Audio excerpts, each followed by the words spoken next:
So we have what appears to be a legitimate controversy on our hands that it took us a day to get to.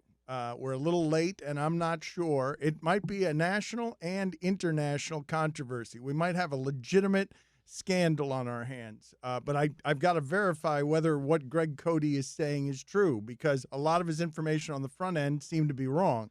But so he's got Ronde Barber on the telecast saying something that is going to inflame Miami. That Miami, I didn't hear this during the Dolphins-Eagles broadcast. Right. So what is the controversial thing that Ronde Barber said? We cannot get sound because it's Fox, and Fox would not give us the scandalous sound. Okay, the Dolphins are playing the Eagles on Fox, and you know what TV does. You know, they have all these local scene shots. You know, so at one point during a break in the action, you know, they're showing South Beach and they're showing downtown Miami, and then they swing over to Little Havana, and a bunch of older guys are playing dominoes.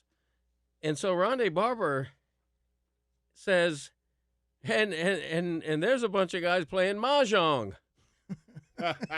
Mahjong, which brought back hellish memories for me, because Mahjong is a game played by old ladies for the most part. And man, Mahjong, he says. And the other guy didn't know what to say, the play-by-play guy. There was like 5 seconds of awkward silence. He just Mahjong. Let him just drown. Sits there. Let him drown in the ignorance. Right. And so I'm growing up.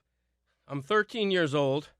You know, my mother and a bunch of her old cronies are in the living room playing Mahjong. And if you don't know Mahjong, it's a very loud game. Yeah. It involves 5 or 6 old ladies. And I guess it's like bingo, where you have to shout bingo. When you have a certain hand in Mahjong, you're like, 6 crack, 4 bam.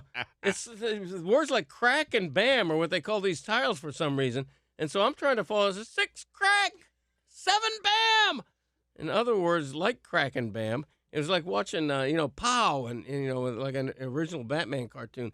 Anyway, Ronde Barber doesn't know the difference between playing dominoes and playing Mahjong, which struck me as pretty outrageous. Put it on the poll, Guillermo, at LeBatard Show. Should all of Miami be furious at Ronde Barber for not knowing the difference between dominoes and Mahjong? If you guys thought we skewed old yesterday with 50s crooners, Greg Cote just brought you right back to the 50s, lest the women feel left out, and Mahjong is what he opened the show with. My wife has a weekly game of Mahjong. Really? She does, yes. There you go. Jesus. My co-hosts are the oldest people in the world. They don't have functioning body parts. They're both coughing. One of them from heaters, one of them from whatever tumor it is he had removed from his chest recently. I told you, he's about to die. He's been coughing for 3 straight years.